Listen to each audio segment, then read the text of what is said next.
Hyperion Base, a secure government installation that stretches 3 miles below the Nevada desert. 2 hours ago, it went completely dark. Homework. The client was able to reconstruct several security grabs from inside the East Wing. The status and nature of the threat is unknown, but whatever it is, it's hostile. I love it when he states the obvious. The world of video games is lousy with mercenaries. Mercs gone rogue, mercs with jetpacks, mercs in jungles, mercs who die in endless waves before you, and mercs that just won't stay dead. So, what makes the 4-merc team of Fuse stand out? Well, they steal these guns, you see, and all the weird stuff these guns can do makes each merc a class unto themselves. Whether you're encasing enemies in black crystalline death traps, or vaporizing them with a pulse from your protective shield, it's a lot of fun to team up with friends and take on the challenges of the campaign and horde modes in Fuse. Alone, the tepid campaign neither excites nor bores, while horde mode is all but impossible without at least a few leveled up friends. Regardless of what mode you play, with friends is definitely how this slick, near-future shooter thrives, delivering a solid team-based experience with just enough style and substance to keep you entertained.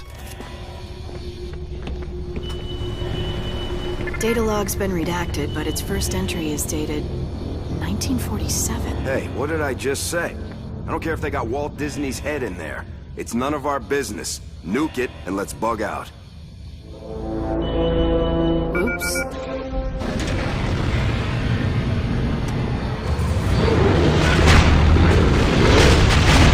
Does not look like Walt Disney.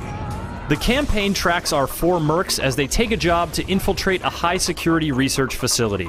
Things go sour, and this nasty element called Fuse ends up in the hands of some very bad people. But hey, at least you got some cool guns out of it.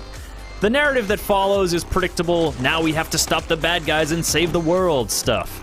Though the main characters and a few villains are expressive and appealing to look at, their personalities are disappointingly limited.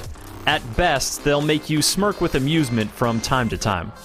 The environments are similarly serviceable, spanning industrial installations and military outposts that offer decent variety but few moments of beauty or intrigue. They do work well as combat arenas, though, offering plentiful cover positions and flanking opportunities for you to exploit.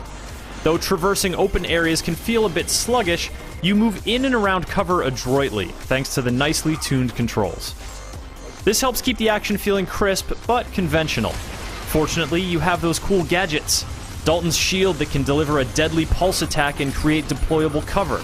Naya's singularity-spawning submachine gun. Izzy's crystallizing pellet spewer. And Jacob's super deadly crossbow that can detonate bolts to set people on fire.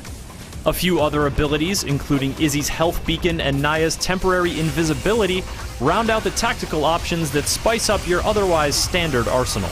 Shattering enemies that Izzy has frozen, shooting through Dalton's shield to amplify damage and XP gain, and generally combining your deadly arsenals to be even more deadly, results in some very satisfying carnage. Flashes of points earned and specific monikers attributed to combo kills add some nice flair to the already sharp visuals.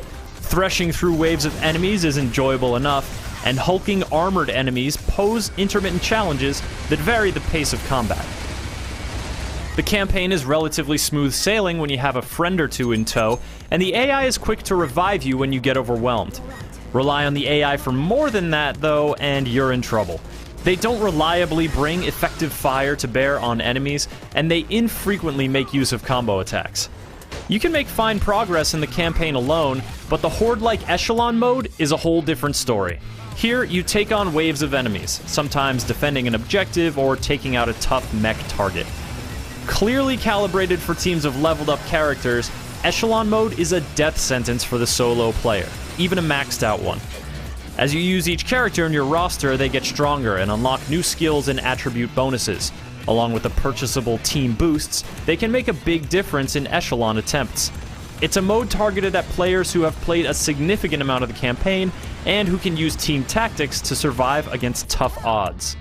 And luck factors in as well. Sometimes you'll have 2 mechs spawn on a defend the objective map, and if 1 or 2 players goes down in the chaotic cluster of combat, the swarm of foes will keep you down for good. Other times you might have leftover power weapons from crates or previously defeated foes that make beating down the big bad guys a breeze. Your echelon experience can vary widely, and this haphazard feel can be unpleasant. It's no fun to feel like you have no chance. Still, the challenge of echelon is a welcome one for folks looking to flex their skills beyond the bounds of the campaign, and if you've got some willing allies, you can definitely have a good time. And that's pretty much true for the whole game. Fuse is calibrated for people to play together, designed in such a way as to be merely serviceable for solo players, but solid fun for groups of gung-ho mercs.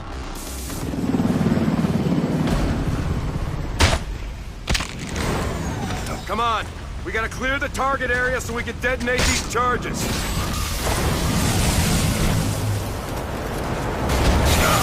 Come on!